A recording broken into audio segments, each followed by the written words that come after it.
I was at Hay, Dave was near Carnargo, Deniliquin sort of area. Yeah. And so we sort of knew each other, and yeah. And then I followed him here.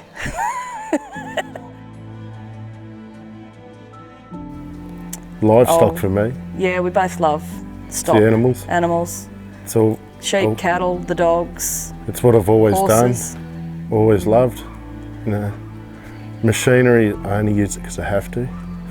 You know, animals is what I do. You know, working with animals, breeding animals, trying to produce better animals. Yeah, that's what we love, is livestock. The challenge in it. Yeah, and it's a great lifestyle. I mean, you know, we might whinge and whine a bit, but it's a lot of work, but it's rewarding, and it's a great place for children to grow up.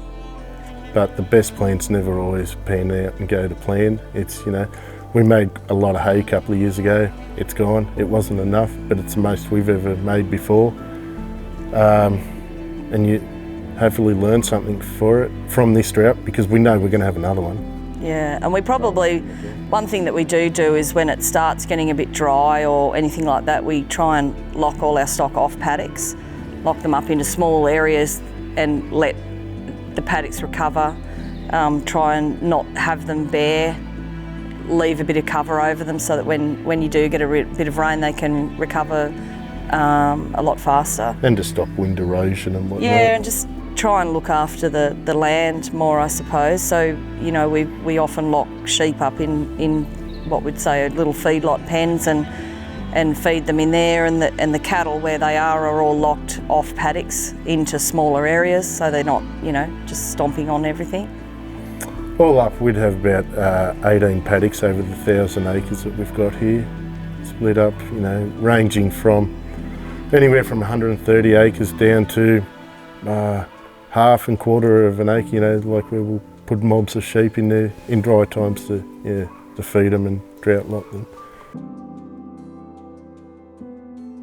From previous droughts, you know, every time something new comes out, you learn something, someone does something different, and word of mouth.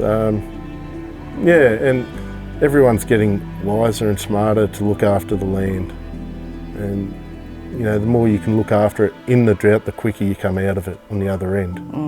And another thing with, you know, like with livestock, and if you're heading into a dry time, it's really important to act quickly. Like, don't wait until your stock are, you know, dying of starvation or poor. You've got to get in and start feeding and looking after them while they're still well. So, I mean, even though our cattle are reasonably light in condition, they're strong, you know, and they're healthy. They're not well covered, but they're strong and healthy, and so it's important to just make the decision and get in, and you either got to sell them or you need to get in and feed them. We're lucky here, we've got underground water, so all our paddocks have got troughs. You know, there's jobs there that we've been wanting to do and you just don't get to them, you know.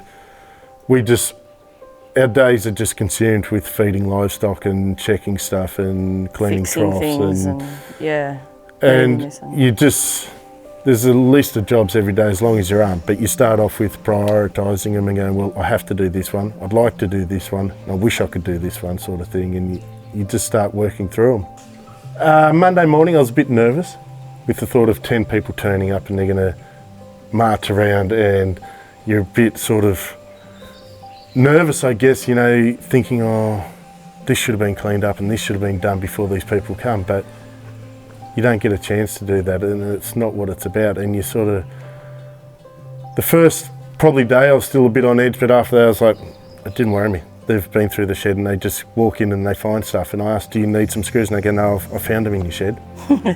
And I'm happy with that. And you know, they're all great people, and I have no issue with them walking anywhere or doing anything. You know, they're all... Yeah, completely.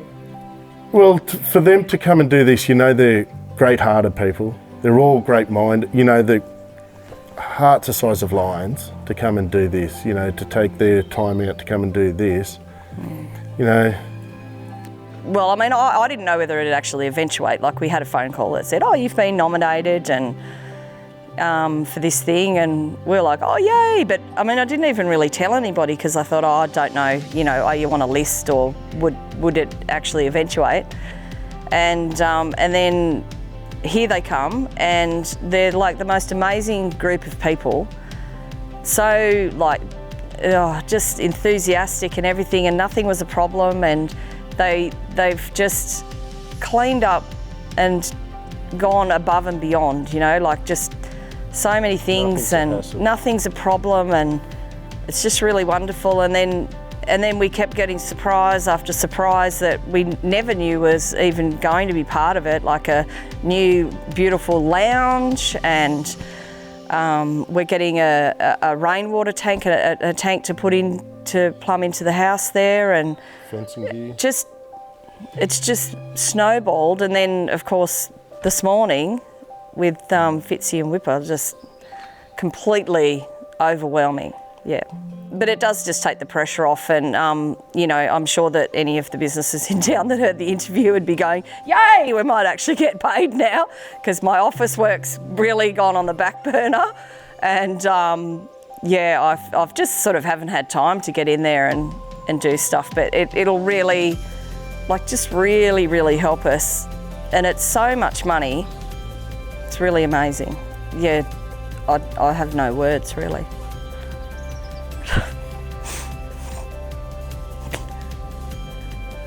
I probably don't show as much emotion as Emma, and at times Lucky for you. At times I feel a bit bad, and I hope that people aren't just going, oh, unappreciative little prick. But it's not that at all. It's just how I am, I guess. Yeah. That's the way I roll. And yeah. But deep inside, we talk about it afterwards and just sort of go, oh my God, who would have thought? Like, this is just boring old Emma and Dave. So it's amazing. And you know, we know there's a lot of people that probably, you know, I mean, everyone on the land's worthy of some help, you know, and there's plenty worse off than us. And we were just lucky to. And I guess that's the other thing, a lot of people on the land, they always look and go, oh, there's somebody worse off than me. I've still got a little bit of hay. I've got 4 bales, he's got 3, so he's worse off than me, and they don't put their hand up. I often think, actually, like, you know, it looks like we've got a heap of hay up there, but it's not, and it's all got someone's name on it, you know, and we've divvied it out, and it's only going to last a certain amount of time, and we know how long. But, you know, to someone driving up the road, they might look up and go, oh, they've got a heap of hay, but we don't. You know, you've got to save it and look after it, and every animal gets a measured dose of something. You know, it's all saved and looked after, so. It's just amazing to think that, you know, what these people have set up, and they've started this great thing, and it's just getting bigger and bigger, and to think that these 2 people started something and have helped more people than what possibly the government have sort of stepped up and done. Oh yeah. But it's your whole life too, is just helping people. Amazing. And yeah, and they're just out there to help other people, and it's just amazing, you know, it inspires you to keep going. Yeah, we've already talked about it. It inspires you to get up in the morning to keep going. And just tidy up and be proud of not having so much mess everywhere, and it just really does mean a lot, and you just wonder how you could get so much junk around you and things, but it just is built up on the land. Everybody's got a lot of stuff, and you have a lot of machinery and a lot of steel and a lot of tools and a lot of just stuff, and to have it all beautifully organised and neat and tidy is just amazing. We love our animals, and I know people think it's weird that we kill them, but